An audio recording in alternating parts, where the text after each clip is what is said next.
The Tale of Peter Rabbit by Beatrix Potter. Once upon a time, there were 4 little rabbits, and their names were Flopsy, Mopsy, Cottontail, and Peter. They lived with their mother in a sandbank underneath the root of a very big fir tree. "Now, my dears," said old Mrs. Rabbit one morning, "you may go into the fields or down the lane, but don't go into Mr. McGregor's garden. Your father had an accident there. He was put in a pie by Mrs. McGregor. Now run along and don't get into mischief. I am going out." Then old Mrs. Rabbit took a basket and her umbrella and went through the wood to the baker's. She bought a loaf of brown bread and 5 currant buns. Flopsy, Mopsy, and Cottontail, who were good little bunnies, went down to the lane to gather blackberries. But Peter, who was very naughty, ran straight away to Mr. McGregor's garden and squeezed under the gate. First, he ate some lettuces and some French beans, and then he ate some radishes. And then, feeling rather sick, he went to look for some parsley. But round the end of a cucumber frame, whom should he meet but Mr. McGregor? Mr. McGregor was on his hands and knees planting out young cabbages, but he jumped up and ran after Peter, waving a rake and calling out, "Stop, thief!" Peter was most dreadfully frightened. He rushed all over the garden, for he had forgotten the way back to the gate. He lost one of his shoes among the cabbages and the other shoe amongst the potatoes. After losing them, he ran on 4 legs and went faster, so that I think he might have gotten away altogether if he had not unfortunately run into a gooseberry net and got caught by the large buttons on his jacket. It was a blue jacket with brass buttons, quite new. Peter gave himself up for lost and shed big tears, but his sobs were overheard by some friendly sparrows, who flew to him in great excitement and implored him to exert himself.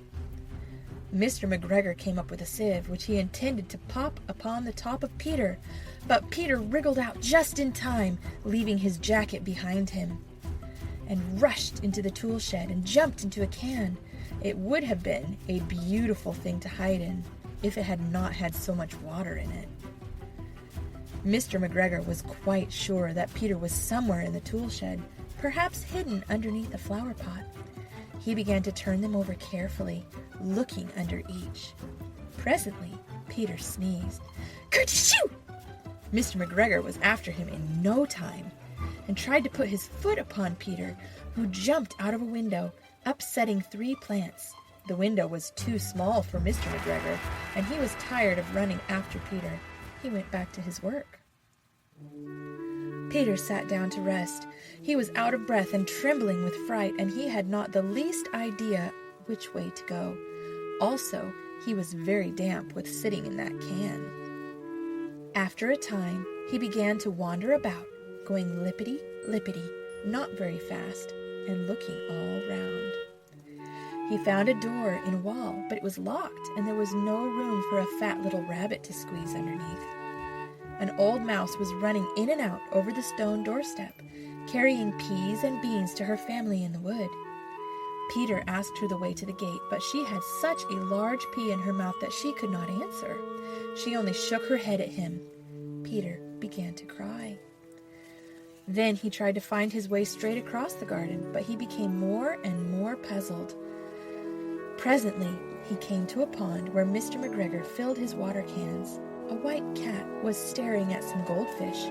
She sat very, very still, but now and then the tip of her tail twitched as if it were alive. Peter thought it best to go away without speaking to her. He had heard about cats from his cousin, little Benjamin Bunny. He went back towards the tool shed, but suddenly, quite close to him, he heard the noise of a hoe. Scratch, scratch, scratch, scratch. Peter scuttered underneath the bushes, but presently, as nothing happened, he came out and climbed upon a wheelbarrow and peeped over. The first thing he saw was Mr. McGregor hoeing onions. His back was turned towards Peter, and beyond him was the gate. Peter got down very quietly off the wheelbarrow and started running as fast as he could go, along a straight walk behind some black currant bushes. Mr. McGregor caught sight of him at the corner, but Peter did not care. He slipped underneath the gate and was safe at last in the woods outside the garden. Mr. McGregor hung up the little jacket and the shoes for a scarecrow to frighten the blackbirds. Peter never stopped running or looked behind him till he got home to the big fir tree. He was so tired that he flopped down upon the nice soft sand on the floor of the rabbit hole and shut his eyes. His mother was busy cooking. She wondered what he had done with his clothes. It was the second little jacket and pair of shoes that Peter had lost in a fortnight. I am sorry to say that Peter was not very well during the evening. His mother put him to bed and made some chamomile tea, and she gave a dose of it to Peter, 1 tablespoonful to be taken at bedtime. But Flopsy, Mopsy, and Cottontail had bread and milk and blackberries for supper. The end.